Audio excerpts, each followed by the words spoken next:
أعوذ بالله من الشيطان الرجيم. بسم الله الرحمن الرحيم. إنا أرسلنا نوحا إلى قومه أن أنذر قومك من قبل أن يأتيهم عذاب أليم. قال يا قوم إني لكم نذير مبين أن اعبدوا الله واتقوه وأطيعون يغفر لكم من ذنوبكم ويؤخركم إلى أجل مسمى إن أجل الله إذا جاء لا يؤخر لو كنتم تعلمون. قال يا قوم إني لكم نذير مبين أن اعبدوا الله واتقوه وأطيعون يغفر لكم من ذنوبكم ويؤخركم إلى أجل مسمى إن أجل الله إذا جاء لا يؤخر لو كنتم تعلمون. قال ربي إني دعوت قومي ليلا ونهارا فلم يزدهم دعائي إلا فرارا وإني كلما دعوتهم لتغفر لهم جعلوا أصابعهم في آذانهم واستغشوا ثيابهم وأصروا واستكبروا استكبارا ثم إني دعوتهم جهارا ثم إني أعلنت لهم وأسررت لهم إسرارا فقلت استغفروا ربكم إنه كان غفارا يرسل السماء عليكم مدرارا ويمددكم بأموال وبنين ويجعل لكم جنات ويجعل لكم أنهارا ما لكم لا ترجون لله وقارا وقد خلقكم أطوارا ألم تروا كيف خلق الله 7 سماوات طباقا وجعل القمر فيهن نورا وجعل الشمس سراجا والله أنبتكم من الأرض نباتا ثم يعيدكم فيها ويخرجكم إخراجا والله جعل لكم الأرض بساطا لتسلكوا منها سبلا فجاجا. قال نوح ربي إنهم عصوني واتبعوا من لم يزده ماله وولده إلا خسارا ومكروا مكرا كبارا وقد أضلوا كثيرا ولا تزد الظالمين إلا ضلالا مما خطيئاتهم أغرقوا فأدخلوا نارا فلم يجدوا لهم من دون الله أنصارا. وقال نوح ربي لا تذر على الأرض من الكافرين ديارا إنك إن تذرهم يضلوا عبادك ولا يلدوا إلا فاجرا كفارا. رب اغفر لي ولوالدي ولمن دخل بيتي مؤمنا وللمؤمنين والمؤمنات ولا تزد الظالمين إلا تبارا.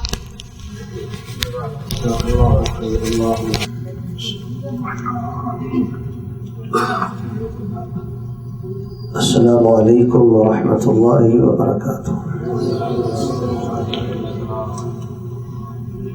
إن الحمد لله نحمده ونستعينه ونستغفره ونعوذ بالله من شرور أنفسنا ومن سيئات أعمالنا من يهده الله فلا مضل له ومن يضلل فلا هادي له وأشهد أن لا إله إلا الله وحده لا شريك له وأشهد أن محمدا عبده ورسوله. أما بعد فإن خير الحديث كتاب الله وخير الهدي هدي محمد صلى الله عليه وسلم كل محدثة بدعة وكل بدعة ضلالة وكل ضلالة في النار. أعوذ بالله السميع العليم من الشيطان الرجيم. بسم الله الرحمن الرحيم.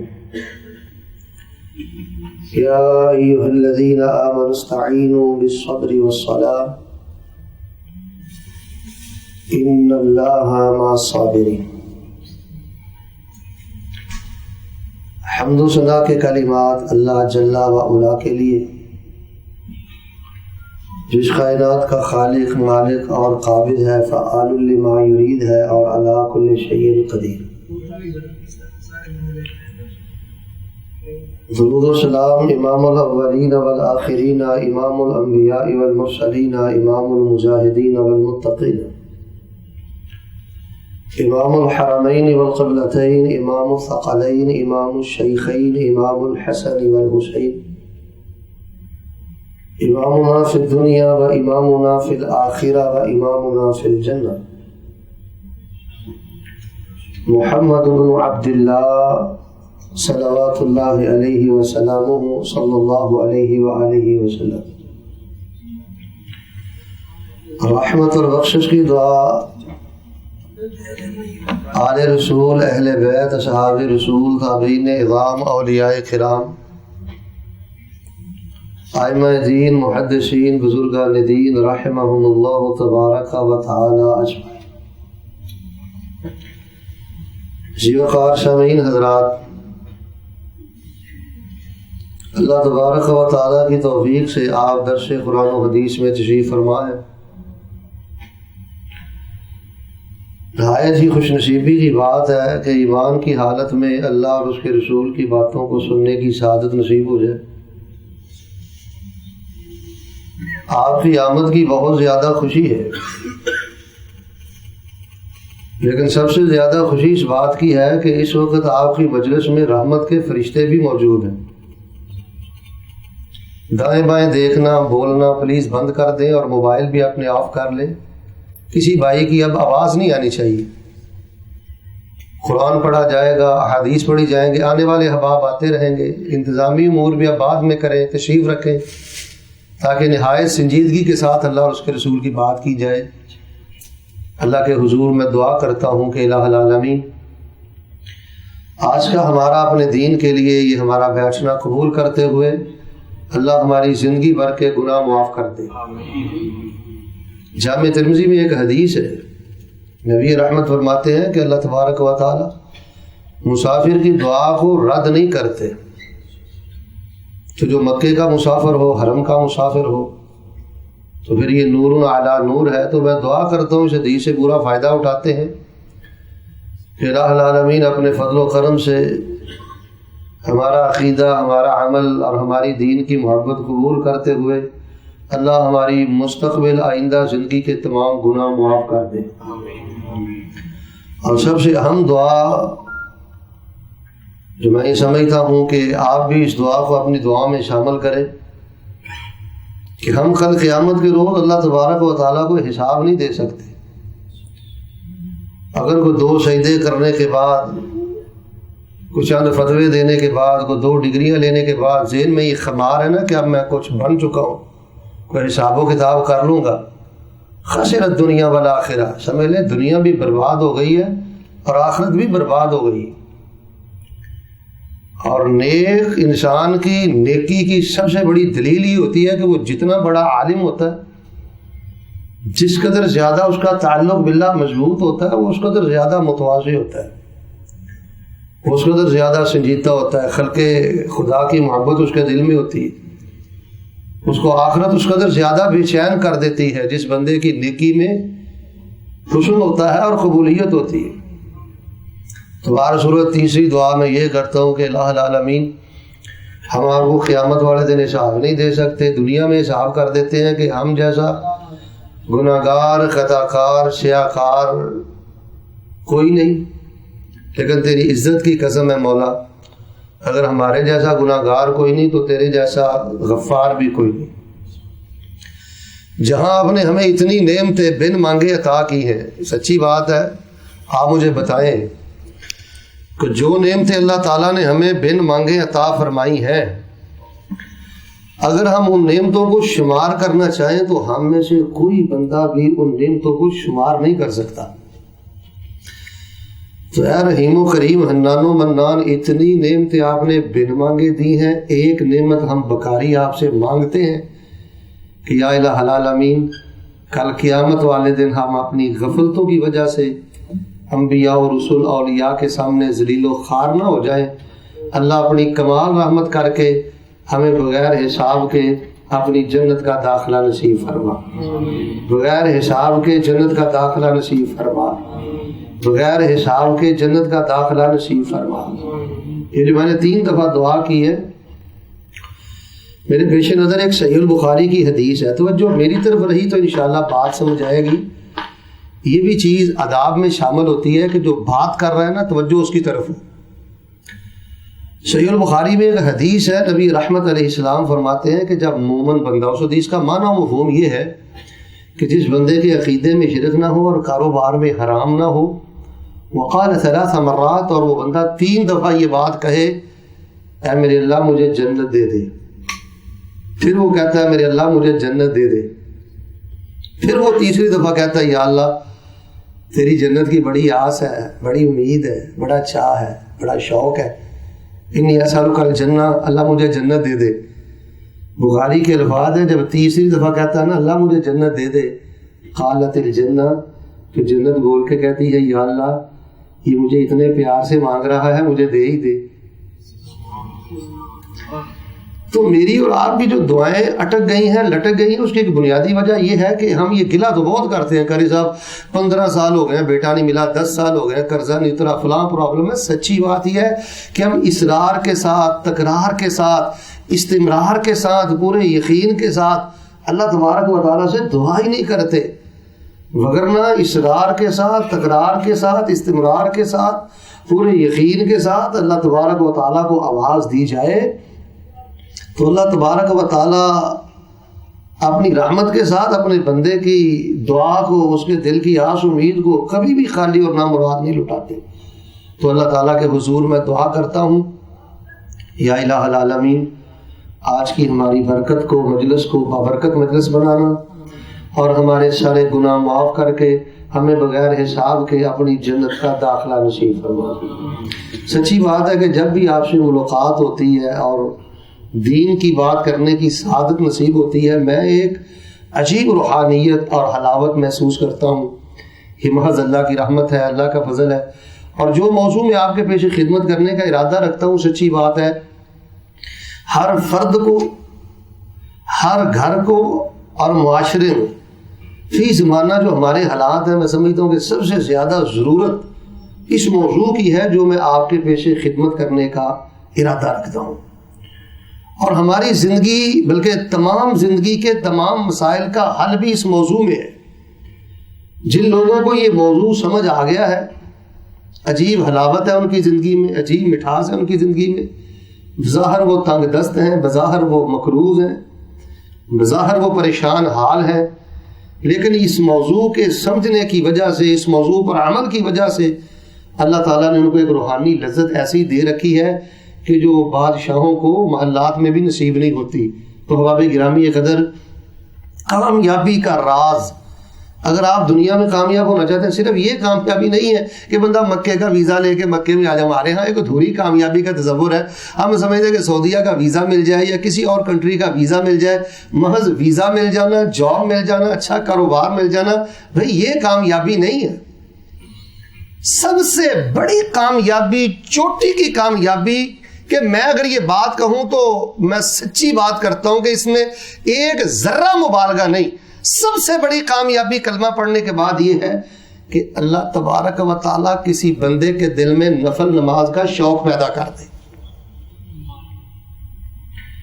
جس بندے کے دل میں کلمہ پڑھنے کے بعد، عقیدہ توحید و سنت کے بعد اللہ تعالیٰ نے نفل نماز کی محبت پیدا کر دی ہے، وہ تنہائی میں کمرے میں بیٹھا اللہ کے سامنے سجدے کی حالت میں، تشہد کی حالت میں، رکوع کی حالت میں اللہ اکبر کبیرہ۔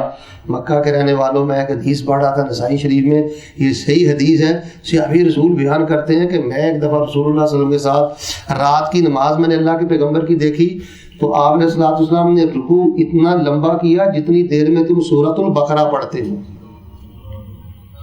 یار کم از کم 1 گھنٹے کا رکوع تو ہوگا، میری عمر اس وقت 38 سال ہو چکی ہے. مجھے سوچنا چاہیے کہ اگر آج مجھے موت آ جائے تو کیا میری پوری زندگی میں کوئی ایک رکوع ایسا ہے, کوئی ایک سجدہ ایسا ہے؟ اس موبائل نے ہمارے نوجوانوں کا جو حال کر دیا ہے, اور ہماری بچیاں جس ڈگر پہ چل نکلی ہیں, اور ہماری راتیں جس انداز سے گزرتی ہیں, آپ یہ تمام چیزیں اچھی طرح جانتے ہیں. تو بہر صورت بھئی کامیابی کا راز اور کامیابی کا سب سے اہم سرا وہ یہ ہے کہ نفل نماز سے محبت کرو. کوئی بھی مسئلہ, کوئی بھی پرابلم, کوئی بھی مسئلہ زندگی میں بنے, 2 رکعت نفل نماز پڑھو, اپنے اللہ تعالیٰ سے دعا کرو. ہمارے دین نے, اسلام نے, قرآن نے, احادیث نے جس قدر زیادہ ہمیں نفل نماز کے ساتھ جوڑا ہے, آج امت مسلمہ کا رشتہ نفل نماز کے ساتھ اس قدر زیادہ ٹوٹ چکا ہے. دیکھیں 4 دن بارش نہ ہو تو ہمیں اللہ اور اس کے رسول کا کیا حکم ہے؟ نفل پڑھو. نماز استسقاء نفل ہے, 2 رکھتے ہیں. سوری گرہن لگ جائے یا چاند گرہن لگ جائے اور اندھیرا ہو جائے پوری دنیا میں, تو اندھیرے سے اجالے کی طرف آنے کے لیے شریعت نے ہمیں کیا بتایا؟ وہ نفل ہی بتائے.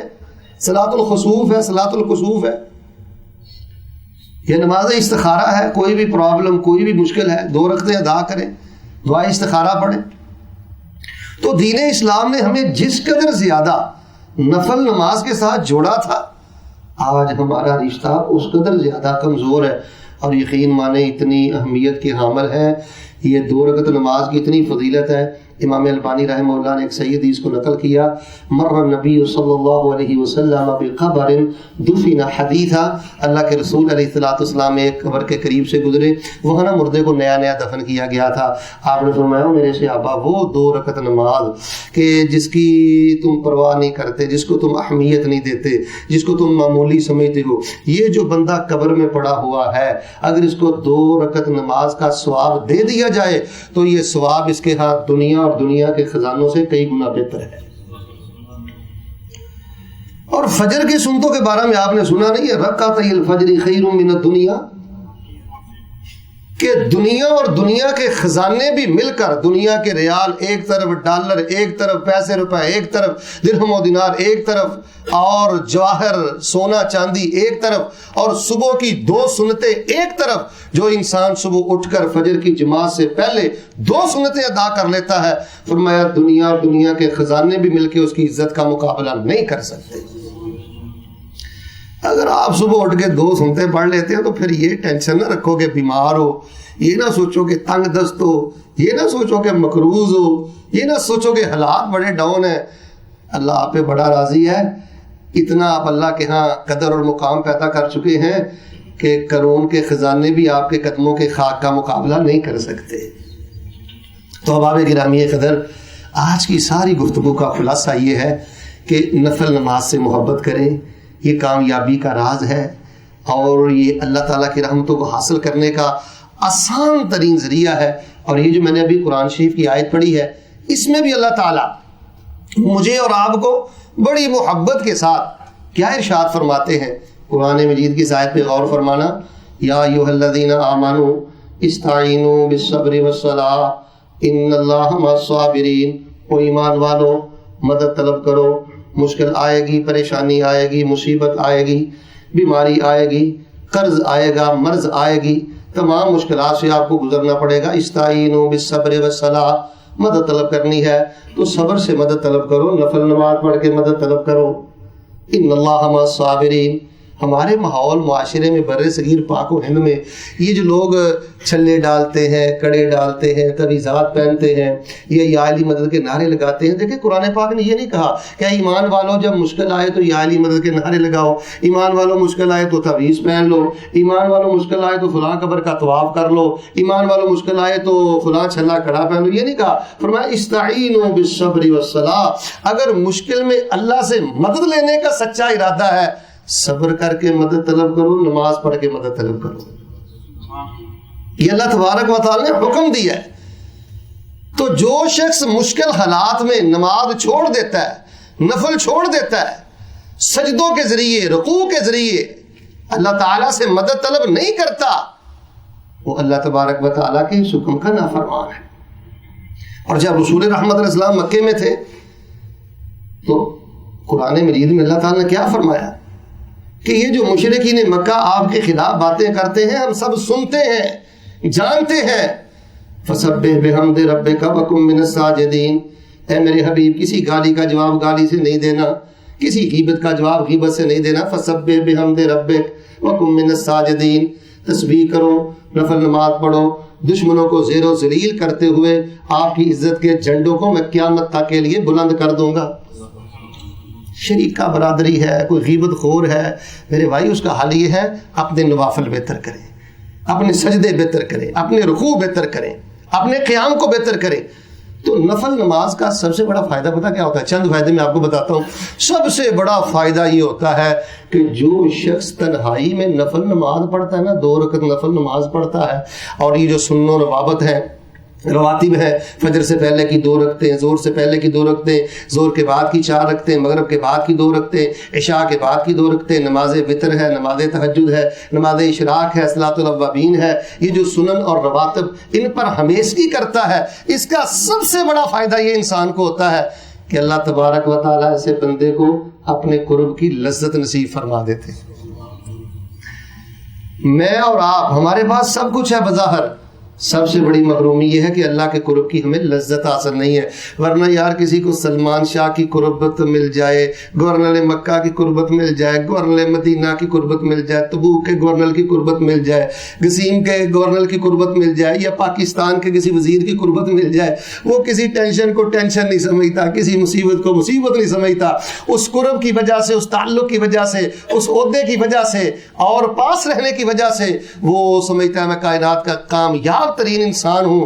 اور آپ مجھے بتائیں کہ جس انسان کو رب العالمین کی قربت نصیب ہو جائے, اللہ کے قریب ہونے کا بہترین ذریعہ یہاں یہ نہیں ہے کہ آپ کو لاکھوں ریال لے کے آئیں گے تو اللہ کا قرب ملے گا. یہ قرب کا کوئی معیار نہیں ہے کہ آپ کا قد 6 فٹ ہوگا تو تب قرب ملے گا. آپ کوئی آل علی سے ہوں گے یا آل عباس سے ہوں گے یا آل رسول سے ہوں گے تو پھر آپ کو اللہ کا قرب ملے گا. اگر آپ اللہ کا قرب چاہتے ہیں, ایک بخاری کی حدیث میں آپ کو سناتا ہوں. نبی رحمت فرماتے ہیں ما یزال العبد یتقرب الی بالنوافل حتی احببته یا حتی احبہ. نبی علیہ السلام فرماتے ہیں اللہ تعالیٰ نے فرمایا او میرے بندو, جو میرا بندہ نفل نماز پڑھتا رہتا ہے, لمبے قیام, لمبے سجدے, لمبے رکوع کرتا ہے, نفل پڑھنے کی وجہ سے اس قدر میرے قریب آ جاتا ہے کہ ایک وقت آتا ہے میرا بندہ میرا محبوب بن جاتا ہے اور میں اللہ اپنے بندے کا محب بن جاتا ہوں. میں محبت کرتا ہوں, ہم اللہ سے محبت کرتے ہیں, ہم بندے ہیں, لیکن کمال یہ ہے کہ اللہ اپنے بندے سے محبت کرے اور پھر اللہ اپنی محبت کا اظہار بھی کرتا ہے, فرشتوں میں کرتا ہے. اللہ اپنے بندوں کا نام بھی لیتا ہے. ابی بن کعب کا نام لیا تھا, اسمانی ربی. اللہ تو اتنا قرب دیتا ہے, اللہ تو اپنے بندوں کے نام بھی لیتا ہے فرشتوں میں. اور لوگوں اللہ کا قرب چاہیے, نفل نماز سے محبت کریں. فرمایا صلاۃ الاوابین, اللہ والوں کی نماز یہ اوابین کی نماز ہے, چاش کی نماز ہے. ان اللہ وتر یحب الوتر, جو لوگ وتر نماز شوق سے پڑھتے ہیں اللہ تعالیٰ ان سے محبت کرتا ہے, اللہ تعالیٰ ان کو اپنا قرب نصیب کرتا ہے. تو میرے پیارے بھائیوں, قرب الہی کا آسان ترین, مسنون اور سب سے زیادہ بہترین طریقہ یہ ہے کہ نفل نماز محبت اور شوق سے پڑھا کریں. اللہ تعالیٰ کا قرب نصیب ہوتا ہے. اور پھر اس قرب کی ایک حلاوت ہے, اس کی ایک لذت ہے کہ اس کو لفظوں میں بیان نہیں کیا جا سکتا.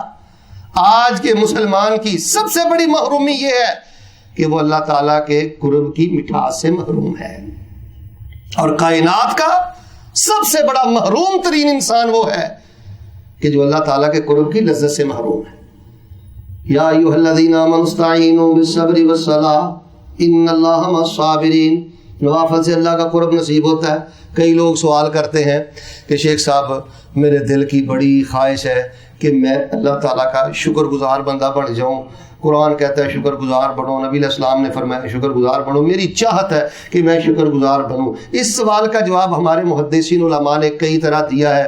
بعض نے لکھا ہے کہ شکر گزاری کے لیے یہ ضروری ہے کہ انسان اپنی زبان پر الحمدللہ رکھے, اس کے حالات جیسے تیسے بھی ہوں اللہ کے گلے شکوے نہ کرے اور اللہ تعالیٰ کے خلاف کوئی بات نہ کرے. جیسے حالات بھی ہیں زبان پہ یہی کہے الحمدللہ یا الحمدللہ علی کل حال. جو انسان ہر حال میں اپنی زبان پر الحمدللہ رکھتا ہے یہ اس کے شکر گزار ہونے کی دلیل ہے۔ اور بعض نے کہا کہ شکر گزار بندے کی ایک نشانی یہ ہوتی ہے کہ وہ اپنے سے کمتر بندے کو حقیر نہیں جانتا۔ شکر گزار بندے کی دوسری نشانی یہ ہوتی ہے کہ وہ اپنے سے کم تر انسان کو حقیر نہیں جانتا، بلکہ اس سے محبت کرتا ہے، اس سے تعاون کرتا ہے، اس کا خیال رکھتا ہے، اس کے دل میں شکر کے جذبات ہوتے ہیں کہ یہ میرا ملازم ہے، ایسا بھی ہو سکتا تھا کہ میں اس کا ملازم ہوتا، اگر آج میرے اللہ نے مجھے عزت دی ہے تو اس کے دل میں شکر کے جذبات ہوتے ہیں، قدر کے جذبات۔ بعض علماء کرام نے شکر گزار بندے کی یہ بھی نشانی تحریر فرمائی ہے، لیکن ہم یہ سمجھتے ہیں صحیح البخاری کی روشنی میں کہ اگر آپ یہ دیکھنا چاہتے ہیں نا کہ ہم میں سے اللہ تعالیٰ کا سچا شکر گزار بندہ کون سا ہے، اپنی تنہائی کے نوافل دیکھ لیں، جتنے لمبے قیام کرتے ہو، جتنے لمبے رکوع کرتے ہو، جتنے لمبے سجدے کرتے ہو، یہ اس قدر زیادہ آپ کے شکر گزار ہونے کی دلیل ہے، یہ شکر گزار ہونے کی شہادت ہے۔ کسی سے پوچھنے کی ضرورت نہیں ہے کہ میں شکر گزار ہوں کہ نہیں۔ شکر گزاری کی سب سے بڑی علامت یہ نوافل ہے۔ جب انسان شکر گزار بنتا ہے پھر اس کی تنہائی کے نوافل سدھر جاتے ہیں، سنور جاتے ہیں، رکوع قیام سجدہ لمبا ہوتا ہے، یہ انسان کے شکر گزار ہونے کی دلیل ہے۔ آپ نے حدیث تو سنی ہے، سیدہ فرمانے لگی اللہ کے پیغمبر آپ کے دل پہ تو کبھی گناہ کا خراش تک بھی نہیں آئی، کبھی گناہ کا آپ نے سوچا بھی نہیں، اتنے لمبے قیام کیوں کرتے ہو، اس قدر لمبا قیام کرتے ہو کہ آپ کے پاؤں متورم ہو جاتے ہیں، سوزش آ جاتی ہے۔ اللہ کہتے ہیں یا ایھا المزمل قم اللیل الا قلیلا نصفہ او انقص منہ قلیلا او زد علیہ ورتل القرآن ترتیلا۔ اللہ کے حبیب آپ کا گناہ بھی نہیں، پھر بھی ساری رات سجدے میں گزار دیتے ہو، قیام میں گزار دیتے ہو، رکوع میں گزار دیتے ہو۔ سنو مکے کے رہنے والوں، تمہارے مکی پیغمبر نے کیا کہا، مدنی پیغمبر نے کیا کہا، افلا اکون عبدا شکورا۔ اور میری عائشہ، اگر میرے اللہ نے مجھ پہ اتنے کرم کر دیے ہیں، گناہوں سے بچا لیا ہے، نیکی کی محبت عطا کر دی ہے، نیکی کی معراج پر مجھے پہنچا دیا ہے، کیا میں نفل پڑھ کے عائشہ اپنے اللہ کا شکر گزار بندہ نہ بن جاؤں؟ میں تو چاہتا ہوں کہ میں اپنے اللہ کا قدردان بن جاؤں۔ اللہ تعالیٰ کی نعمتوں کا ہم میں سے قدردان بندہ وہ ہے جس کی تنہائی کے نوافل اچھے ہیں۔ زبانی دعوے، بات پہ کہنا الحمدللہ، اور کاروبار حرام، کہنا الحمدللہ، عقیدہ شرک والا، کہنا الحمدللہ دل میں منافقت، کہنا الحمدللہ دل میں حسد، تو میں یہ سمجھتا ہوں یہ شکر گزاری کی دلیل نہیں ہے۔ شکر گزار بندے کی سب سے بڑی علامت یہ ہوتی ہے کہ اس کی تنہائی کے نوافل اچھے ہوتے ہیں۔ میں دعا کرتا ہوں، محبت سے آمین کہیے، اللہ مجھے اور آپ کو زیادہ سے زیادہ نوافل پڑھ کر اللہ ہمیں اپنا قرب اور اپنا شکر گزار بندہ بننے کی سعادت نصیب فرمائے۔ یا ایھا الذین آمنوا استعینوا بالصبر والصلاۃ ان اللہ مع الصابرین۔ لوگوں، نوافل پڑھ کے اللہ سے مدد طلب کرو۔ بیٹی کا مسئلہ ہے، بیٹے کا مسئلہ ہے، بیماری کا مسئلہ ہے، کاروبار کے لین دین معاملات ہیں، 2 رکعت نفل نماز پڑھ کے اللہ سے دعا کرو۔ کوئی ایسی مشکل اللہ پاک نے زمین میں پیدا ہی نہیں کی جو 2 نفل کی برکت سے اللہ تبارک و تعالیٰ دور نہ کرتے ہوں۔ سنن ابی داؤد کی حدیث ہے، اذا حضبہ امر صلی، رسول اللہ صلی اللہ علیہ وسلم میں گھبراہٹ آتی آپ فوراً نفل نماز پڑھتے۔ انبیاء اور رسول کے بارے میں امام البانی نے ایک حدیث نقل کی، اذا فزعوا فزعوا الی الصلاۃ، سیدنا آدم سے لے کے عیسیٰ تک جتنے نبی گزرے ہیں، کوئی بھی پریشانی آتی نماز پڑھتے، اللہ تعالیٰ سے دعائیں کرتے۔ ہمارے ہاں مسئلہ یہ ہے کہ لوگ فرائض چھوڑ دیتے ہیں، کیوں بھی آپ نماز کیوں نہیں پڑھتے؟ بھائی آپ فجر کے وقت کیوں نہیں اٹھتے؟ ظہر کا وقت؟ شیخ صاحب میں پریشان ہوں، بیٹی کی پریشانی ہے۔ دیکھیں ہمارے ہاں معاملہ بالعکس ہے، الٹا ہے۔ اللہ کے نبی رسول نیک باغ لوگ پریشانی آتی تھی نماز کی طرف دوڑتے تھے، ہم پہ پریشانی آتی ہے مسجدوں سے چھوڑ دیتے ہیں، جماعت چھوڑ دیتے ہیں، نماز چھوڑ دیتے ہیں۔ یہ ہماری بربادی کی وجہ ہے، یہ ہماری نحوست کی وجہ ہے۔ صلاۃ النوافل یا عباد اللہ، اور اللہ کے بندوں کی توحید و سنت مضبوط ہو اور تنہائی کے نوافل اچھے ہوں، اللہ تبارک و تعالیٰ آئی ہوئی آفتوں کو ٹال کر اپنے بندے کے لیے رحمت و برکتوں کے سب دروازے کھول دیتے ہیں۔ اور اس پہ اتنا مواد ہے, اس پہ اتنی روایات ہیں, توجہ فرمائیں, اس میں اتنے رسول اللہ صلی اللہ علیہ وسلم نے واقعات بیان کی ہیں, اس کے لیے ایک لمبی مجلس چاہیے. صرف میں آپ کو میں اشارہ دیتا ہوں, صحیح البخاری میں آپ نے روایت پڑھی ہے نا, سیدنا ابراہیم علیہ السلام جب سیدہ سارہ علیہ السلام کو لے کے جا رہے تھے تو ظالم بادشاہ نے سیدہ سارہ کے ساتھ زنا کا ارادہ کیا, تو اماں جان نے کیا کیا تھا؟ کسی بھی غیرت مند عورت کے لیے اس سے بڑی آفت کیا ہو سکتی ہے کہ کوئی انسان اس کے ساتھ بدی کا ارادہ کرے اور وہ مسلح بھی ہو اور وہ غالب بھی ہو, بظاہر حالات بھی ایسے نظر آ رہے ہوں, فوج بھی اس کی ہے, بادشاہ وقت ہے, ظالم ہے, زانی ہے, بدکار ہے. سیدنا ابراہیم سیدہ سارہ دونوں تنہا ہیں, کمزور ہیں بظاہر. تو سیدہ سارہ علیہ السلام نے یہ تو نہیں کہا کہ یا اللہ مجھے بابا ابراہیم علیہ السلام کی طفیل بچا لے, حضرت ابراہیم علیہ السلام کے صدقے مجھے بچا لے. فقامت فتوضأ وتصلی, سیدہ سارہ کے بارے میں نے پڑھا ہے, کھڑی ہوئی, وضو کیا, نماز پڑھی, 2 رکعت نماز پڑھ کے اللہ تعالیٰ سے دعا کی. اللہ تبارک و تعالیٰ نے اس ظالم بادشاہ کو زمین میں دنسا دیا. اگر اپنی بیٹیوں کی عزتیں بچانا چاہتے ہو, اگر اپنی بیٹیوں کے مستقبل کو روشن کرنا چاہتے ہو, صلاۃ النوافل یا عباد اللہ, اور نمازیں پڑھ کے ان ننھے منھے بچوں کے لیے دعائیں کیا کرو, نفل پڑھ کے اپنی بچیوں کے نام لے لے کے دعائیں کیا کرو. اللہ کی عزت کی قسم, اور جہیز کے بل بوتے پہ بچیوں کے گھر آباد نہیں ہوتے. اچھا مکان, اچھی ملازمت کے بل بوتے پہ کبھی خوشیاں نصیب نہیں ہوتی. ایک ایک بچی کا نام لیا کرو, ایک ایک بچے کا نام لیا کرو. میں نے جامع ترمذی میں حدیث پڑھی ہے, نبی رحمت فرماتے ہیں کہ جب باپ اپنے بچوں کے لیے دعا کرتا ہے تو اللہ تعالیٰ باپ کی دعا کو رد ہی نہیں کرتے. ایمانداری سے آپ مجھے بتائیں, اللہ تعالیٰ نے آپ کو جتنے بچے دیے, کیا باضابطہ باقاعدہ نام لے لے کر رو رو کے اللہ کے حضور ان کے لیے دعا کرتے؟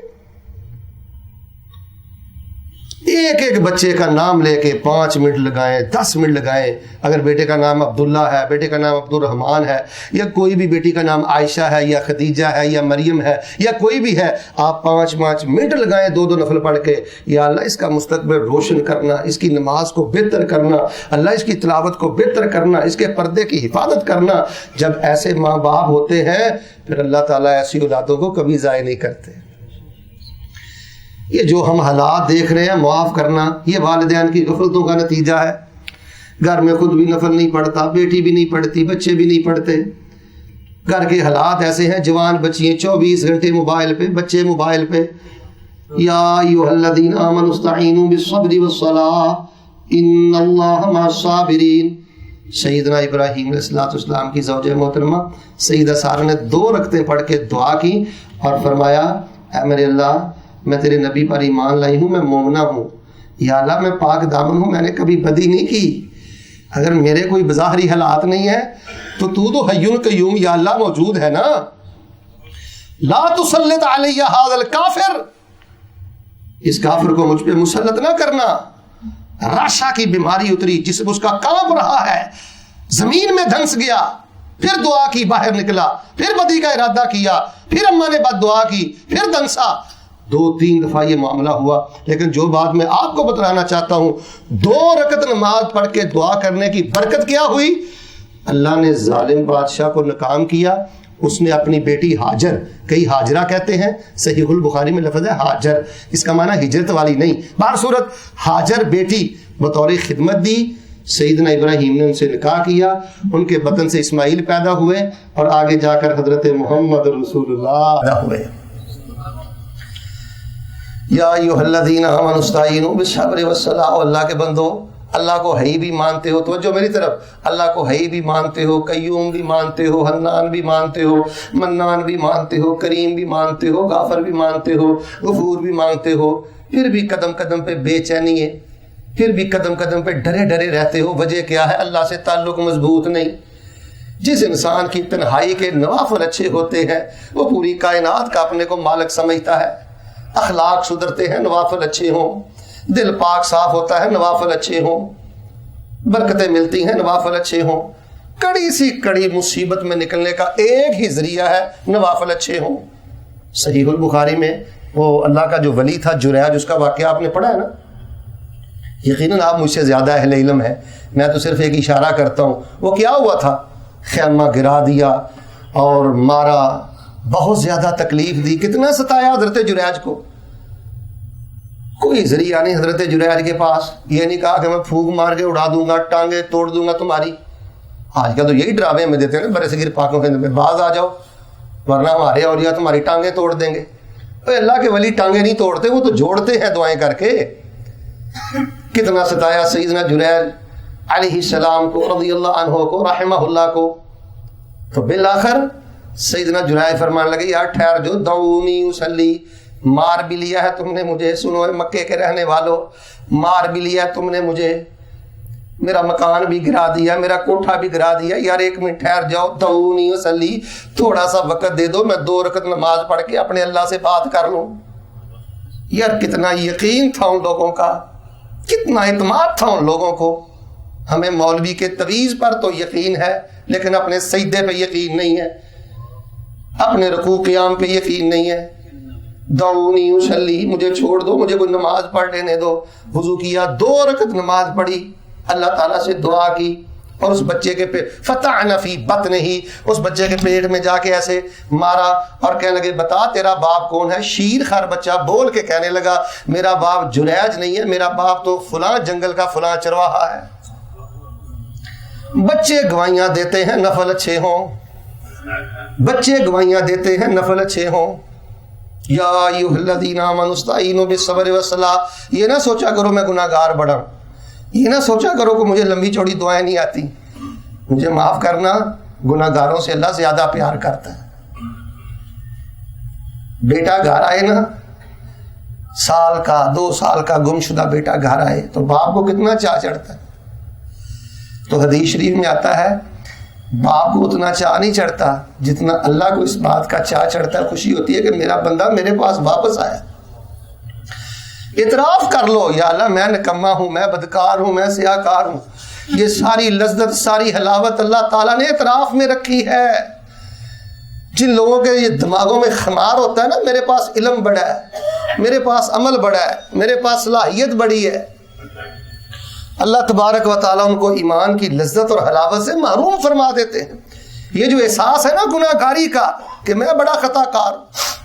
میں حیران ہو گیا، رسول رحمت علیہ السلام کے دل پہ کبھی گناہ کی خراش بھی نہیں آئی. تو نبی علیہ السلام اللہ کو کیا کہتے تھے؟ اللہم اغفر لی ما قدمت وما اخرت وما اعلنت وما اسررت. یا اللہ میرے اگلے، میرے پچھلے، میرے ظاہر، میرے چھپے، میرے چھوٹے، میرے بڑے، میرے سارے گناہ معاف کر دے. کیا کوئی بھی نہیں ہے. یہ ہے نیک لوگوں کی نشانی، وہ تکبر کے بول نہیں بولتے، ان کے ماتھے پہ تیور نہیں ہوتا، ان کی زبانیں تیشے کا کام نہیں کرتی، وہ تو ہر پل اللہ تعالیٰ سے استغفار کرتے ہیں. سیدنا جریج نے 2 رکعت پڑھ کے دعا کی، اللہ تبارک و تعالیٰ نے دیکھیں کتنی عزت عطا فرمائی. کہنے لگے او جریج معاف کر دے، اجازت دے دے، تیرے اس کوٹھے کو ہم سونے کا بنا دیتے ہیں. اللہ والا انسان ریالوں کا لالچی نہیں ہوتا اور پیسے کا لالچی نہیں ہوتا. کہنے لگے مجھے سونے کا کوٹھا نہیں چاہیے، جیسا تھا ویسے ہی بنا دو. سیدنا انس رضی اللہ تعالیٰ کے بارے میں حافظ صاحبی نے سیر علام النبلاء میں واقعہ نقل کیا ہے. بصرہ میں ان کی زمین تھی، وہاں جو ان کا منشی تھا وہ کہنے لگا حضرت قید سالی ہے، زمین اجڑ رہی ہے، برباد ہو رہی ہے، آئیں اس کا آ کر کچھ کریں. سیدنا انس چلے، مدینے سے چلے بصرہ پہنچے، وہاں جا کے مصلی بچھایا، وضو کیا، 2 رکعت نماز پڑھی، اللہ سے دعا کی. کہنے لگے یا اللہ یہ تیری زمین ہے، یا الہ العالمین اپنی رحمت کی بارش نازل کر دے. اٹھائیے، یہ متواتر روایت آج بھی سیر میں موجود ہے. ابھی سیدنا انس کے ہاتھ نیچے نہیں آئے تھے کہ اللہ تبارک و تعالی نے اسی ٹکڑے پر رحمت کی بارش کو نازل کر دیا. یا ایھا الذین آمنوا استعینوا بالصبر والصلاۃ. میں تو کہا کرتا ہوں آپ نے عقیدہ توحید سے فائدہ کیا لیا ہے؟ سوچو تو عقیدہ توحید و سنت سے فائدہ کیا لیا ہے؟ عقیدہ توحید و سنت کے بعد سب سے بڑی کامیابی یہ ہے کہ کوئی انسان ورک کر کے، محنت کر کے اپنی تنہائی کے نوافل اچھے کر لے. تو اس پر جی درجنوں واقعات ہیں، تو میں نے 3 باتیں کر لی ہیں، ابھی 3-4 باقی ہیں، وہ بھی میں نے آپ سے کرنی ہے. پہلی بات تو یہ ہے کہ یار اللہ کا قرب تلاش کرو. اللہ جانتا ہے، میں ابھی اگر بتا دوں نا کہ یار اگر فلاں کام کرو گے تو سلمان شاہ کا تمہیں قرب مل جائے گا، نواز شریف کا قرب مل جائے گا، شہباز شریف کا قرب مل جائے گا، تو ہم اپنی جوانی کھپا دیتے ہیں لوگوں کے قرب پانے کے لیے. کبھی اکیلے بیٹھ کے سوچنا اللہ کا قرب پانے کے لیے ہم کیا کپاتے. رب العالمین ایک انسپیکٹر کے لیے کتنا کچھ کرتے ہیں, وہ تو رب العالمین ہے. اور آج تک اللہ نے ہمارے ساتھ برا کیا ہے. ہمارا اپنے اللہ کے ساتھ جوابی رد عمل کیا ہے؟ اللہ کا قرب ملے گا اور نفل نماز, شکر گزار بنو گے, نفل نماز, آفتیں مصیبتیں ٹل جائیں گی, نفل نماز. صلاۃ النوافل یا عباد اللہ, اور اللہ کے بندو نفل نماز سے محبت کرو. صبح کی سنتے ہیں, زور کی سنتے ہیں, عصر کے پہلے 4 رکھتے ہیں.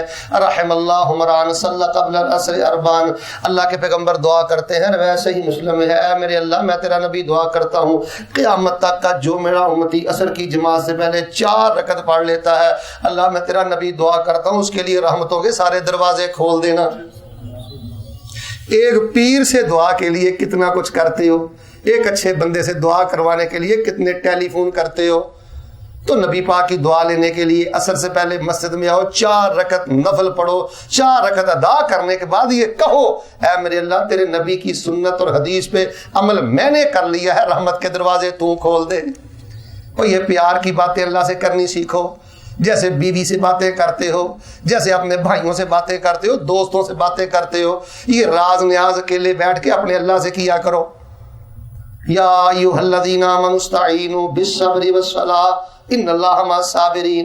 چوتھا فائدہ جو انسان نفل نماز شوق سے پڑھتے ہیں نا, چوتھا فائدہ یہ ہوگا کل قیامت کا دن ہوگا. سننے بھی داؤد میں یہ صحیح حدیث ہے, اللہ تعالیٰ فرمائیں گے نمازیں جب بندے کی شمار کی جائیں گی نا تو نمازیں کم نکلیں گی, تو پھر جرمانہ نہیں ہوگا. ابھی جرمانے کا فیصلہ نہیں ہوا یا سزا کا فیصلہ نہیں ہوا, اچھا اس کی اتنی نمازیں کم ہے اس کو اتنا عذاب دو, ابھی یہ بات نہیں ہوئی. اللہ فرمائیں گے انظروا الی عبدی هل له من تطوع فاکملوا له ما نقص من فریضته. اللہ کہیں گے فرشتوں ٹھیک ہے اس کی نمازیں کم نکلی ہیں, فرض نماز پوری نہیں ہے, دیکھو میرے بندے کے نفل چیک کرو, اس نے نفل پڑھے ہیں, ہاں اللہ پڑھے ہیں. فرمایا نفلوں کے ذریعے میرے بندے کے فرضوں کی کمی کو پورا کر دو. کہاں سے لاؤں میں ایسا ودود, ایسا پیار کرنے والا مولا و داتا. ففروا الی اللہ, ففروا الی اللہ. اور لوگوں اتنا پیار کرنے والا کو ہے تو مجھے لا کے دکھاؤ. فرضوں کی کمی نفلوں سے پوری ہو رہی ہے. 5واں فائدہ نبی رحمت علیہ السلام فرماتے ہیں نفل نماز, اس کا دوسرا نام ہم ایسے سمجھ لیں کہ رحمتوں کا خزانہ, بخششوں کا خزانہ. جتنی معافی اللہ تعالیٰ 2 رکعت نفل نماز پڑھنے سے عطا کرتے ہیں شاید کہ اتنی معافی کسی اور عمل سے نہیں نصیب ہوتی. مسلم شریف کی حدیث ہے, بخاری کی حدیث ہے, سیاستہ بھری پڑی ہے. فرمایا بندہ 2 رکعت نماز پڑھ کے سچے دل سے اللہ سے معافی مانگ لے, اللہ تبارک و تعالی زندگی بھر کے گناہ معاف کر کے جنت کے 8 دروازے کھول دیتا ہے. لیکن اس کا دل بھی اللہ کی طرف متوجہ ہو, رٹی رٹائی نماز نہیں. اللہ کے بندو ان جعلیات والوں کا بھی احسان مانا کرو جو آپ کی ہدایت کا اہتمام کرتے ہیں. ترجمہ پڑھو, نماز کا ترجمہ پڑھو, سیکھو, فاتحہ سناؤ. جب سے آپ جوان ہوئے ہیں اور بڑھاپے تک پہنچ چکے ہیں, امانت داری سے مجھے بتانا, توجہ میری طرف, آپ نے اپنی نماز کسی اچھے عالم کو کتنی دفعہ سنائی ہے؟ بچپن سے جو آپ نے نماز سیکھی ہے کسی عالم کو, ذمہ دار عالم کو آپ نے کتنی دفعہ سنائی ہے؟ ہر مہینے کے بعد, 2 مہینے کے بعد نئی رکوع کی دعا یاد کرو, نئی سجدے کی دعا یاد کرو, پڑھو اپنے اللہ کے سامنے. اور جہاں بندہ مزدوری کرتا ہے نا, توجہ میری طرف, بندہ اچھے سے اچھا کام کر کے اپنے آقا کو خوش کرنے کی, مالک کو خوش کرنے کی, کفیل کو خوش کرنے کی کوشش کرتا ہے کہ کسی طرح یہ خوش, جی یہ بھی میں نے کیا, یہ بھی میں نے کیا, یہ بھی میں نے کیا, یہ خوش ہو جائے. نئی سے نئی دعا یاد کرو ہر مہینے, اور نئی دعا پڑھ کے کہو یا اللہ آج میں نے ایک نئی پڑھی ہے, اللہ تیرے پیار میں نے پڑھی ہے. اتنی اتنی پیاری دعائیں. تو نبی رحمۃ اللہ السلام فرماتے ہیں یہ نفل نماز بخشش کا خزانہ ہے. عبداللہ بن سلام یہودی تھے, بہت بڑے مسلمان ہو گئے تھے. تو ان کا ایک بیٹا تھا یوسف. حضرت ابو درداء رضی اللہ تعالیٰ عنہ بیمار ہوئے, یہ طبرانی میں بھی روایت ہے, سلسلہ حدیث صحیحہ میں بھی ہے, سندن یہ واقعہ ٹھیک ہے. تو حضرت یوسف کو پتا چلا کہ حضرت ابو درداء رضی اللہ تعالیٰ عنہ بیمار ہو گئے ہیں. تو حضرت یوسف ان کی تیمارداری کے لیے تشریف لے گئے. جب تیمارداری کے لیے تشریف لے گئے تو حضرت ابو درداء فرمانے لگے کہ میرے بھتیجے یوسف تو کیوں آیا ہے؟ تو حضرت ابو درداء رضی اللہ تعالیٰ کو یوسف کہنے لگے کہ چونکہ آپ کے میرے بابا عبداللہ بن سلام کے ساتھ بڑا پیار تھا، بڑی محبت تھی، تو آپ میرے چچا ہیں، تو میں آپ کی تیمارداری کے لیے آ گیا ہوں۔ حضرت ابو درداء بڑے درویش تھے، بڑے اللہ والے انسان تھے۔ کبھی انشاءاللہ زندگی نے وفا کی تو میں ایک پورا درس آپ کے سامنے سیدنا ابو درداء کی درویشی تقویٰ و طہارت پہ دوں گا۔ اتنے نیک انسان تھے۔ ایک کتاب ہے تاریخ دمشق، اس کو تاریخ ابن عساکر بھی کہتے ہیں، 80 جلدوں میں عربی کی کتاب ہے، الحمدللہ میرے پاس لائبریری میں پاکستان موجود ہے۔ اس میں میں نے صحیح سند کے ساتھ ایک واقعہ پڑھا، آپ حیران ہو جائیں گے کہ حضرت ابو درداء رضی اللہ تعالیٰ عنہ نا بستر لعنت پہ لیٹے ہیں، موت و حیات ہے، تو اپنے بچوں کو پتہ کیا کہنے لگے؟ اور بیٹا میں جس اپنے دمون اونٹ پہ سفر کرتا رہوں وہ دمون میرے پاس لے کے آؤ۔ بچے کہنے لگے بابا آپ تو اٹھ نہیں سکتے، آپ نے دمون اونٹ کو کیا کہنا ہے؟ نہیں لے کے آؤ۔ بچوں نے ایسے نکیل پکڑی ہے، دمون اونٹ کو لے کے آ رہے ہیں۔ حضرت ابو درداء نے ایسے آنکھیں اٹھا کے دیکھا اور فرمان لگے لا تو خاصمنی عند ربی غدا، اور دمون اونٹ میں نے کبھی تجھے دھوپ میں نہیں باندھا، کبھی میں نے تجھے دھوپ میں نہیں باندھا، کوئی مجھ سے تجھے لینے بھی آیا تو میں نے کہا کہ یہ میرا اونٹ صرف اتنا بوجھ اٹھا سکتا ہے، زیادہ بوجھ نہ ڈالنا۔ کبھی دھوپ میں نہیں باندھا، کبھی ظلم نہیں کیا، کبھی زیادتی نہیں کی، لیکن پھر بھی دمون اونٹ اکٹھے رہتے انسان سے کمی بیشی ہو جاتی ہے۔ اگر میں نے کوئی تیرے اوپر ظلم کیا ہو مجھے دنیا میں معاف کر دینا، کل قیامت والے دن میری شکایت میرے اللہ کو نہ کرنا۔ اور معافیاں مانگنے والے جانوروں سے معافیاں مانگ گئے، ہم ماں سے نہیں مانگتے، باپ سے نہیں مانگتے، دیکھ لیں ہمارے دلوں کی کیا کیفیت ہے۔ یہ تھے سیدنا ابو درداء رضی اللہ تعالیٰ، کہنے لگے یوسف بیٹے بھتیجے کیسے آئے؟ صرف چاچا آپ کی تیمارداری کے لیے آیا ہوں۔ تو حضرت ابو درداء فرمایا کہ بیٹا تیمارداری کے لیے آئے ہو، لو پھر تحفے میں رسول اللہ کی ایک حدیث مجھ سے تحفے میں لے جاؤ، تحفے میں تمہیں رسول اللہ کی ایک حدیث دیتا ہوں۔ وہ حدیث کیا سنائی؟ فرمانے لگے بھتیجے یوسف آخری میرے لمحات ہیں، میں اس وقت تو جھوٹ نہیں بولوں گا، اگر میں جھوٹ بولوں تو اس سے زیادہ میرے لیے جھوٹ بولنے کی بدتر گھڑی کون سی ہوگی؟ سات الکذب حاضر ہی، میں جھوٹ نہیں بولوں گا۔ میں نے اللہ کے رسول سے سنا، آپ نے فرمایا جو بندہ وضو کرتا ہے، وضو کرنے کے بعد 2 رکعت نماز پڑھتا ہے اور 2 رکعت نماز پڑھ کے ثم استغفر غفر لہ، 2 رکعت پڑھ کے کہتا ہے یا اللہ میں بھول گیا، میں پٹک گیا، اللہ مجھ سے گناہ ہو گیا، اللہ میں بہت ظلم کر بیٹھا ہوں، کہتا اللہ مجھے معاف کر دے، غفر لہ، اتنے سچے دل سے معافی مانگتا ہے، اللہ اعلان کر دیتے ہیں جا میرے بندے میں نے تجھے معاف کر دیا ہے۔ یا ایھا الذین آمنوا استعینوا بالصبر والصلاۃ ان اللہ مع الصابرین۔ جتنی بے چینی ہے، جتنی بے قراری ہے زندگی میں، جتنی نحوست ہے، جتنی افراتفری ہے، جتنا خدا کی قسم زندگی میں عذاب ہے، اس کی ایک وجہ ہے تنہائی کے نفل اچھے نہیں ہیں۔ جن لوگوں کی تنہائی کے نفل اچھے ہیں وہ اپنے آپ کو بادشاہ محسوس کرتے ہیں۔ اللہ نے ان کو جنت کی خوشبو کی پہلی قسط اللہ پاک نے ان کو دنیا میں دے دی ہے۔ وہ بظاہر کنگال ہے، بظاہر وہ بیمار ہے، لیکن ان کی زندگی میں ایک حلاوت ہے۔ یہ بخشش کا خزانہ ہے 2 رکعت نفل نماز۔ اور نبی رحمت علیہ الصلوۃ والسلام کی درجنوں حدیث ہے کہ جب انسان ایک سجدہ کرتا ہے اللہ ایک گناہ معاف کرتا ہے، ایک نیکی عطا کرتا ہے، اور اللہ ایک درجہ اپنے بندے کا جنت میں بلند فرما دیتے ہیں۔ البدایہ والنہایہ کتاب ہے، توجہ میری طرف فرمائیے۔ جو خواب ہوتے ہیں نا، خواب مسائل بھی سمجھا سیکھا کرو۔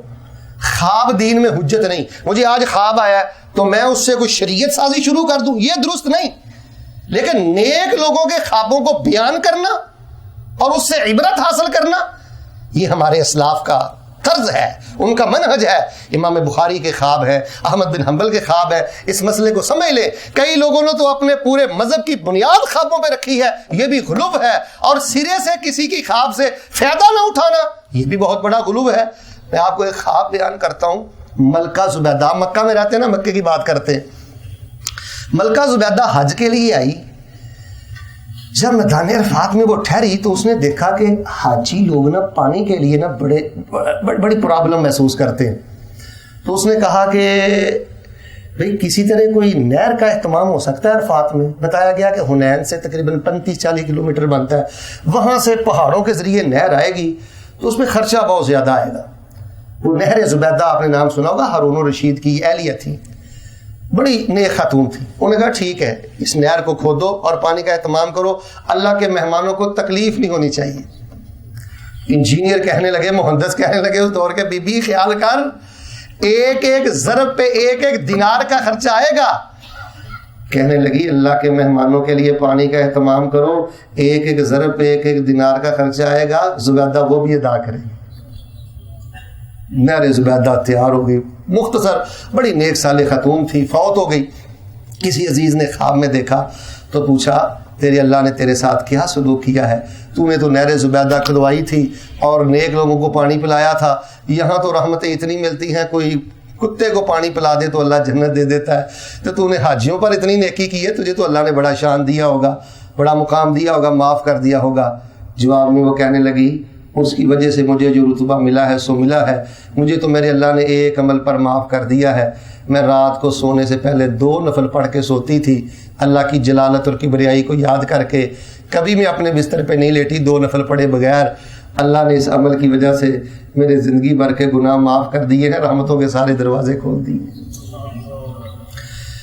تو میرے پیارے بھائیوں، قرآن کی آیتیں، احادیث نبویہ بھی اس خواب کی مؤید ہیں کہ نوافل سے درجات بلند ہوتے ہیں، گناہ معاف ہوتے ہیں۔ میں نے آپ کے سامنے 5-6 باتیں بیان کی ہیں۔ ایک تو اللہ تعالیٰ کا قرب نصیب ہوتا ہے، انسان شکر گزار بنتا ہے، دنیا سے بے نیاز ہو جاتا ہے بندہ۔ اور تیسری بات یہ ہے کہ ہر مشکل آفت ٹلتی ہے۔ آپ مجھے ایمانداری سے بتائیں، کوئی بندہ میری مجلس سے کھڑا ہو جائے امانت داری کے ساتھ اور اللہ کی قسم اٹھا کے یہ بات کہے کہ شیخ صاحب میں نے فلاں مشکل دور کرنے کے لیے سینکڑوں نفل پڑے ہیں لیکن وہ میری مشکل دور نہیں ہوئی، یہ ہو نہیں سکتا کہ ہم یقین سے، صدق سے، اخلاص سے نوافل پڑھیں اور اللہ ہماری آفتیں نہ ٹالے، اللہ ہمیں سرور اور سکون عطا نہ کرے۔ آپ بہت بخاری کرتے ہو، امام بخاری، صحیح البخاری، کبھی آپ نے غور کیا کہ امام بخاری اور صحیح البخاری کو اتنا رتبہ کیوں ملا؟ بڑے بڑے محدثین نے بڑی بڑی کتابیں لکھی اور بڑے بڑے نام ہیں حدیث کے میدان میں، لیکن سب سے زیادہ شان جو امام بخاری کو ملا، کیوں ملا؟ اس کی ایک وجہ یہ بھی ہے کہ امام بخاری رحمۃ اللہ علیہ نے 7,500 احادیث لکھنے کے لیے 15,000 نفل پڑھے تھے۔ کم و بیش کتنے نفل پڑھے تھے؟ بولو کتنے نفل پڑھے تھے؟ آپ نے اپنے بچوں کو سدھارنے کے لیے کتنے نفل پڑھے ہیں؟ چلو یار 2 رکعت نماز پڑھ کے فلاں بچے کے لیے اللہ سے دعا کرتا ہوں، اللہ اس کا سینہ کھول دے۔ آج فلاں میرا عالم بیمار ہے، میرا دوست بیمار ہے، فلاں کے پاس بیٹا نہیں ہے، آج نفل پڑھ کے میں نے اس کے لیے دعا کرنی ہے، یا اللہ اس کو بیٹا دے دے۔ یا ایھا الذین آمنوا استعینوا بالصبر والصلاۃ ان اللہ مع الصابرین۔ نفل کے ذریعے، سجدوں کے ذریعے، رکوع کے ذریعے اللہ سے مدد طلب کرو، تو یہ اللہ کا قرب ہے، بخشش کا خزانہ ہے۔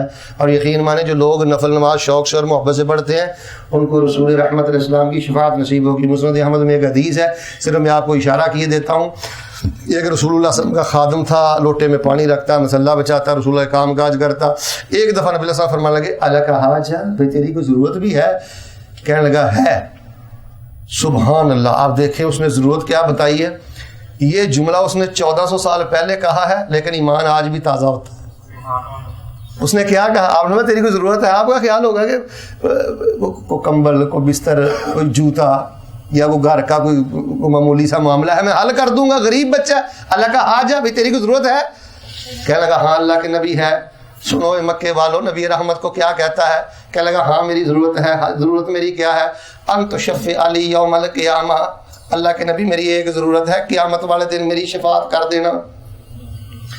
ان تشفع علی یوم القیامہ، چراغ لے کے ڈھونڈو، ایسے لوگ نہیں ملتے، ایسی سوچ فکر والے۔ ریال سے اوپر ہماری نگاہ اٹھتی نہیں، دنیا سے ہماری نگاہ اٹھتی نہیں، دنیا کے مال و متاع نے ہمیں اندھا کر دیا ہے۔ صبح سے لے کے شام تک دنیا دنیا، دنیا کا پیسہ روپیہ، پیٹ جیب مکان، دنیا کی دولت، دنیا کی عزت۔ ان تشفع علی یوم القیامہ۔ تو نبی علیہ السلام بڑے حیران ہوئے۔ یہ میں ذوق خطابت میں کچھ بھی نہیں کہہ رہا، یہ خیالی تخیلاتی خطابت اللہ کی توفیق سے یہ میرے مزاج کے خلاف ہے۔ یہ حدیث کا متن سناتا ہوں۔ جب اس نے کہا نا کہ ان تشفع علی یوم القیامہ، کہ قیامت کے روز میری شفاعت کرنا، نبی علیہ السلام بڑے شستر ہوئے، حیران ہوئے۔ آپ کہنے لگے من علمک ھذا، او بچے بتا چودہ یہ کس نے سکھایا ہے کہ مجھ سے یہ مانگنا ہے؟ کہنے لگا علمنی ربی، اے میرے پیغمبر میرے دل میں میرے اللہ نے یہ بات ڈالی ہے۔ اور نبی نے سوال کیا ہے، نبی سے مانگنے والی چیز یہی ہے کہ قیامت کے روز میری شفاعت کر دینا۔ نبی علیہ السلام فرمانے لگے بیٹا ٹھیک ہے، شفاعت ملے گی، نفل زیادہ تو پڑھ، قیامت والے دن تیری شفاعت میں کر دوں گا۔ یا ایھا الذین آمنوا استعینوا بالصبر والصلاۃ ان اللہ مع الصابرین اقم الصلاۃ لدلوک الشمس الی غسق اللیل وقرآن الفجر ان قرآن الفجر کان مشہودا ومن اللیل فتہجد بہ نافلۃ لک عسیٰ ان یبعثک ربک مقاما محمودا. مقام محمود ملتا ہے جب بندہ تہجد شوق سے پڑھے. رسول رحمت علیہ السلام کو یہ مقام محمود ملا. نفلی عبادت دیکھیں کس قدر زیادہ ہے. نافلۃ لک. میرے پیارے بھائیوں، اللہ کے ہاں اگر آپ اونچا ہونا چاہتے ہیں اور اپنی دنیا اور آخرت سدھارنا چاہتے ہیں، اس کا بہترین کام یہ ہے اپنی تنہائی کے نوافل دیکھو، قیام دیکھو، رکوع دیکھو، سجدے دیکھو. اللہ تعالیٰ بڑے فتنوں سے بچاتا ہے، رسول اللہ کی شفاعت نصیب ہوتی ہے، اور اسی طرح اللہ تبارک و تعالیٰ جنت عطا کرتا ہے. اس میں درجنوں احادیث ہیں کہ نفل پڑھنے سے اللہ تعالیٰ جنت میں درجے بلند کرتے ہیں.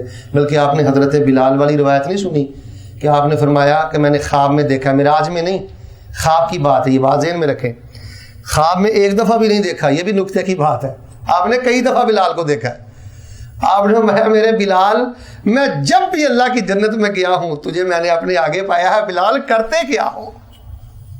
جب بھی جنت میں گیا ہوں تیرے قدموں کی سمیت ہو خشخشتک فی الجنہ، میں نے جنت میں تیرے قدموں کی آہٹ سنی ہے. جب بھی اللہ کی زیارت کی، اللہ کی جنت کی زیارت کی ہے، تیرے قدموں کی آہٹ سن کے آیا ہوں. بلال کرتے کیا ہو؟ کہنے لگے اللہ کے رسول کرنا میں نے کیا ہے، دو کام بڑے شوق سے کرتا ہوں. ایک تو اللہ کے رسول جب بھی اذان دیتا ہوں ما اذنت قط الا وصلیت رکعتین للہ، جب بھی اذان پڑھی ہے 2 رکعت نماز پڑھی ہے، جب بھی وضو ٹوٹا ہے وضو کیا ہے 2 رکعت نماز پڑھی ہے. حدیث کا آخری جملہ نہایت قابل توجہ. آپ نے فرمایا بلال یہ وہ تیرا عمل ہے جس عمل کی وجہ سے اللہ پاک نے تجھ کو جنت کی بلندیاں عطا فرمائی. یا ایھا الذین آمنوا استعینوا بالصبر والصلاۃ ان اللہ مع الصابرین. آخر میں 3 باتیں کر کے میں اجازت چاہتا ہوں. ایک تو کوشش یہ کیا کریں نفل تنہائی میں پڑھا کریں. سیدی صاحب کو سناؤں، جو بندہ تنہائی میں 2 رکعت نفل نماز پڑھتا ہے، اٹھائیں مسند ابی یعلا، اٹھائیں سلسلہ حدیث سیاح، اللہ اکبر کبیرہ. اگر آپ نے حدیث پہلے بھی سنی ہے تو ماشاءاللہ، نہیں سنی تو اس کو پلے باندھو. جو بندہ تنہائی میں نوافل پڑھتا ہے نا، اسی لیے تو نبی علیہ السلام نے فرمایا نا کہ صلو فی بیوتکم، گھروں میں نماز پڑھو، گھروں میں نماز پڑھو. آپ نے فرمایا آدمی کی بہترین نماز وہ ہے جو وہ اپنے گھر میں پڑھتا ہے. سب سے بہترین نماز وہ ہے جو بندہ اپنے گھر میں پڑھتا ہے، الا الفریضہ، فرض نماز کے علاوہ وہ مسجد میں پڑھے، باقی گھر میں پڑھے. کیوں؟ نبی علیہ السلام فرماتے ہیں جو بندہ تنہائی میں 2 رکعت نفل نماز پڑھتا ہے اللہ پاک 27 نفلوں کا ثواب عطا فرما دیتے ہیں. جس طرح فرض نماز اکیلا بندہ پڑھے تو 1 کا ثواب، جماعت سے پڑھے تو ب25 درجہ و27 درجہ، 25 یا 27 کا بے ہی نہیں. اسی طرح من و ان، جو بندہ نفل لوگوں میں پڑھتا ہے، 1 نفل تنہائی میں پڑھتا ہے، لا یراہ الا اللہ، اس کو کوئی نہیں دیکھتا مگر اللہ، لمبا قیام ہے، لمبے رکوع ہے، لمبے سجدے ہیں، پڑھتا 2 ہے، اللہ کم از کم 25 یا 27 کا ثواب عطا کرتے ہیں. تنہائی میں نوافل پڑھا کریں. اور دوسرا کام یہ کیا کریں قیام بڑا لمبا کیا کریں. قیام بہت لمبا کیا کرے، بہت لمبا، کم از کم چلے روزانہ تو ممکن نہیں، لیکن جمعہ آپ کو چھٹی ہوتی ہے تو جمعرات کی رات جب آپ کو وقت ملے کم از کم آدھ پون گھنٹے کا کوئی تو ایک قیام کرے نا. اب آپ کہیں گے کہ شیخ صاحب ہم کیسے آدھ گھنٹے کا قیام کریں، ہم کون سے حافظ قرآن ہیں؟ یہ سوال ہے نا آپ کا. لیکن آپ مجھے یہ بتائیں مانتداری سے، آپ کو قل ہو اللہ آتی ہے؟ چوپ ہے. 1 رکعت میں آپ 100 دفعہ قل ہو اللہ ہی پڑھ لیا کریں. ربنا ظلمنا انفسنا وان لم تغفر لنا وترحمنا لنكونن من الخاسرین. یہ تو آتی ہے، یہی پڑھتے رہا کرو.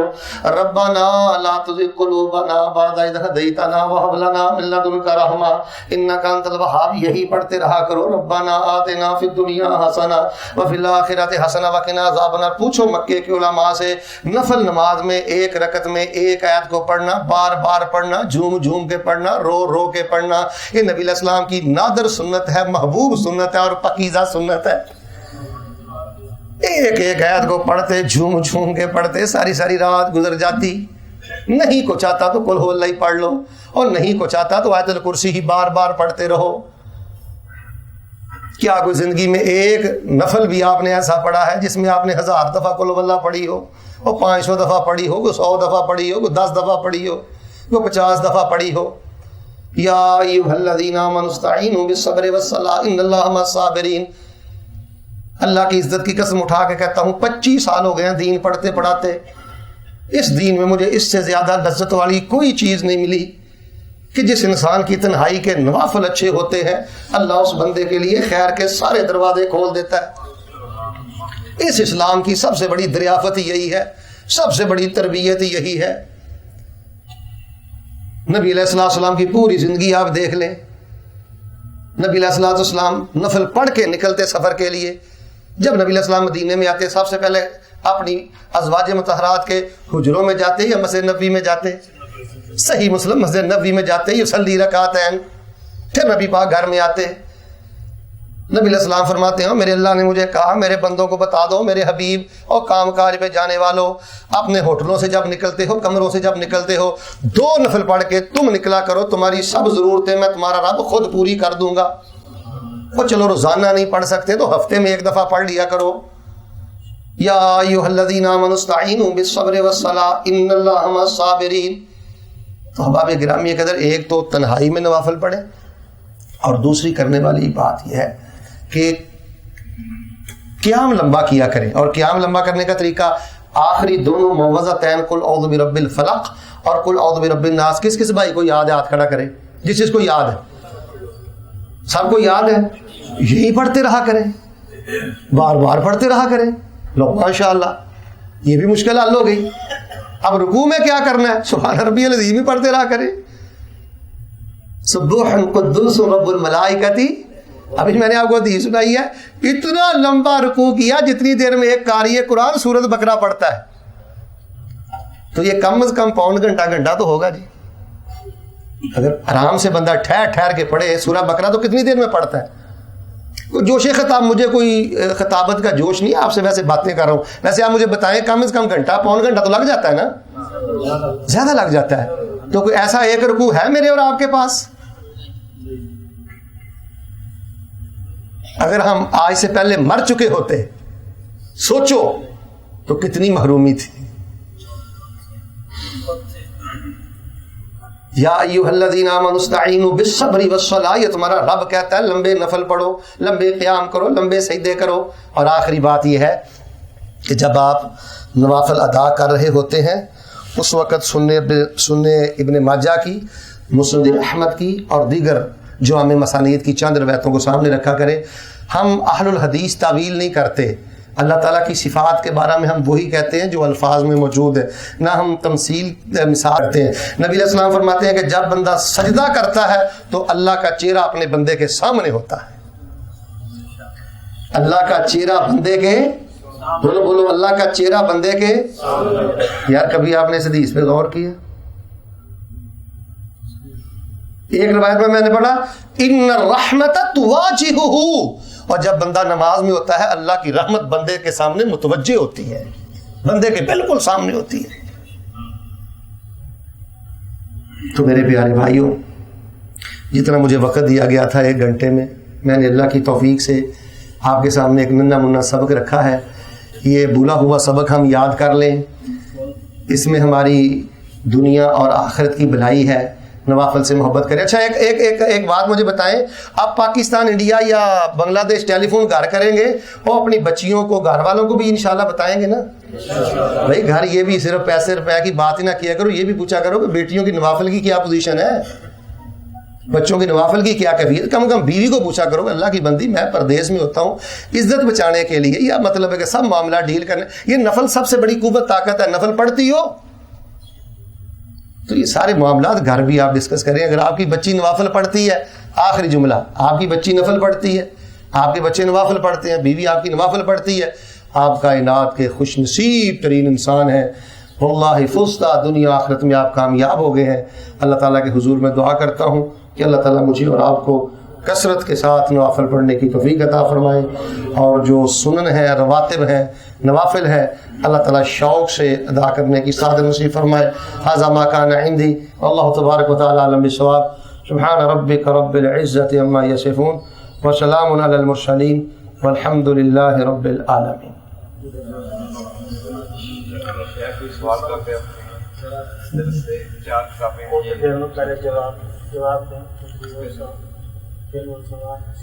یہ جو ہم وطر نماز میں ہاتھ اٹھا کر دعا کرتے ہیں اس کی کوئی دلیل بتائیں. صحیح بات تو یہی ہے کہ ہاتھ نہیں اٹھانے چاہیے. رسول اللہ صلی اللہ علیہ وسلم سے ایسی کوئی حدیث وارد نہیں ہے کہ وطر میں ہاتھ اٹھائے جائیں. بہتر افضل اولا یہ ہے کہ ہاتھ نہ اٹھائے جائیں. وکان النبی صلی اللہ علیہ وسلم یقنط فی الوتر قبل الرکوع. نبی علیہ الصلوۃ والسلام یہ جو وطر ہے نا رکوع کا، یہ نبی علیہ السلام رکوع کے بعد نہیں دعا کرتے تھے بلکہ پہلے کیا کرتے تھے. نماز میں پاؤں کتنے کھولنے چاہیے؟ اپنے وجود کے مطابق، اپنے وجود کے مطابق کھولنے چاہیے. اور جو پاؤں کی انگلیوں کا رخ ہے وہ دائیں بائیں نہیں ہونا چاہیے. کئی لوگ نا ایسے نماز میں کھڑے ہوتے ہیں، دیکھیں میری طرف، ایسے نہیں ہونا چاہیے. پاؤں کی انگلیوں کو رخ بالکل قبلہ کی طرف ہو اور اپنے وجود کے مطابق اپنے پاؤں کو کھولیں. نماز میں کپڑے سمیٹنا، خارش کرنا، وہی بات ہے نا، رٹے رٹائے الفاظ ہیں، پتہ نہیں ہے کس کے سامنے کھڑے ہیں. ورنہ کہاں بندے کو خارش ہوتی ہے. حضرت حسن کے بارے میں نے پڑھا ہے بعض کتابوں میں، میں نے زین العابدین کے بارے میں پڑھا، کان لما یتوضا اصفرت لوحہ وارتعدت مفاصلہ. جب حضرت حسن زین العابدین وغیرہ وضو کرتے تو کب کبھی طاری ہو جاتی، رونگٹے کھڑے ہو جاتے. لوگ پوچھتے کیا ہوا ہے، وضو کرتے گھبرا گئے ہو؟ کہنے لگے پتہ نہیں ہے کہ بگوڑا غلام وضو کر کے کس شہنشاہ کی عدالت میں جا رہا ہے. یہ خارشیں تبھی ہوتی ہیں، کپڑے انسان تبھی سمیٹتا ہے، رومال الٹے سیدھے تبھی بندہ کرتا ہے جب اس کو اصل معرفت نصیب نہیں ہوتی. اللہ کے حضور دعا ہے کہ اللہ تعالیٰ مجھے آپ کو خضوع کے ساتھ نماز پڑھنے کی توفیق عطا فرمائے.